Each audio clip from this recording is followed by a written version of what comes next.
नमस्कार, मी प्राची घाणेकर। महाराष्ट्र एक पाऊल पुढे या कार्यक्रमात आपलं सर्वांचं मनापासून स्वागत। नाशिकमधील सिंहस्थ कुंभमेळ्याच्या माध्यमातून महाराष्ट्र शासन अधिक गतीने विकास कामे करणार आहे आणि ज्यामध्ये पायाभूत सुविधेच्या अंतर्गत क्लीन गोदावरी कार्यक्रम हाती घेण्यात आलाय, ज्याने गोदावरी नदीमध्ये फक्त प्रक्रिया केलेलेच पाणी वाहत राहील असं मुख्यमंत्री देवेंद्र फडणवीस यांनी सांगितलंय।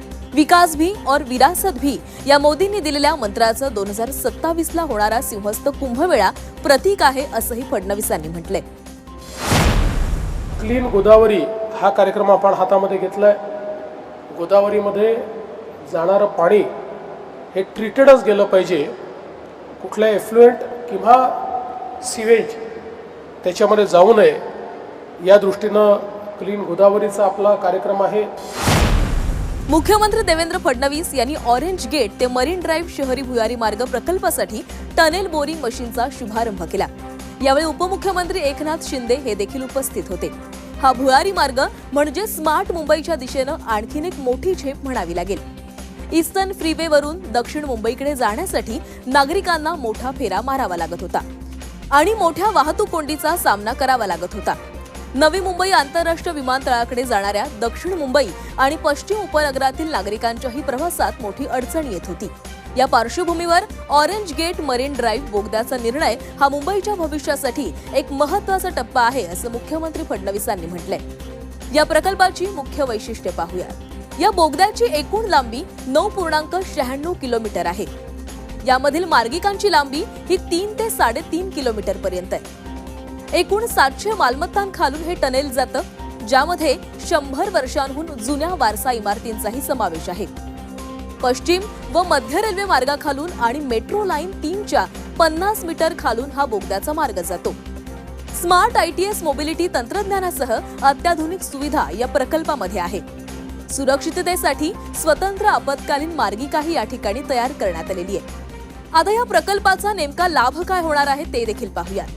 दररोज हजारो नागरिकांचं हजारो तास वाचणार आहेत। ईस्टर्न फ्रीवे आणि किनारी रस्ता यांच्यामध्ये जलद कनेक्टिव्हिटी मिळणार आहे। दक्षिण मुंबई आणि विमानतळाकडे प्रवास अधिक सुलभ होणार आहे। वाहतूक कोंडीतील मोठ्या प्रमाणामध्ये घट होणार आहे। क्रीडा विभागातर्फे प्रोजेक्ट महादेवच्या राज्यस्तरीय स्काउटिंग अंतिम फेरीचं उद्घाटन मुंबईमध्ये पार पडलं। ग्राम पातळीपासून सुरू झालेल्या निवड प्रक्रियेमध्ये हजारो खेळाडूंनी सहभाग घेतला असून सर्व तपासण्या आणि निवडींमधून 120 प्रतिभावान खेळाडू राज्यस्तरीय अंतिम निवड चाचणीपर्यंत पोहोचलेले आहेत। प्रोजेक्ट महादेव अंतर्गत महाराष्ट्रातील सर्वोत्तम 30 मुलं आणि 30 मुली अशा एकूण 60 फुटबॉल खेळाडूंची अंतिम निवड केली जाणार आहे। या तरुण खेळाडूंना 14 डिसेंबर रोजी जगप्रसिद्ध फुटबॉलपटू लिओनेल मेसी यांच्या फुटबॉल क्लिनिकमध्ये सहभागी होण्याची संधी मिळणार आहे।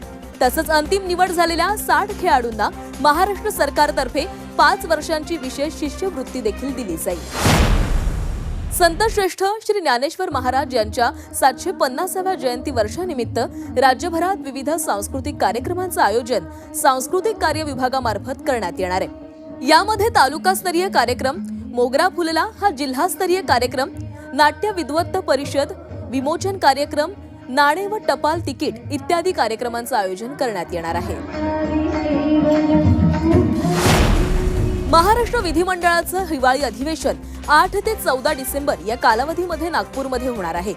तसंच भारताच्या संविधानाची गौरवशाली अमृत महोत्सवी वाटचाल या ऐतिहासिक पर्वानिमित्त दिनांक 26 मार्च 2025 रोजी विधानसभेमध्ये भारताच्या संविधानाची गौरवशाली अमृत महोत्सवी वाटचाल या विषयावर सभागृहात चर्चा झाली होती।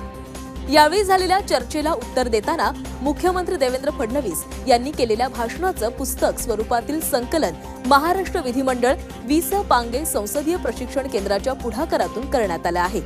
हा पुस्तक प्रकाशन सोहळा मंगळवारी 9 डिसेंबर 2025 रोजी राज्यपाल आचार्य देवव्रत यांच्या हस्ते प्रकाशित करण्यात येणार आहे असं विधानसभा अध्यक्ष राहुल नार्वेकर यांनी बैठकीमध्ये सांगितलं। बैठकीला उपमुख्यमंत्री अजित पवार देखील उपस्थित होते। आणि यासह महाराष्ट्र एक पाऊल पुढे या कार्यक्रमामध्ये वेळ झाली इथेच थांबण्याची। ताज्या बातम्यांसाठी पाहत रहा झी 24 तास। नमस्कार।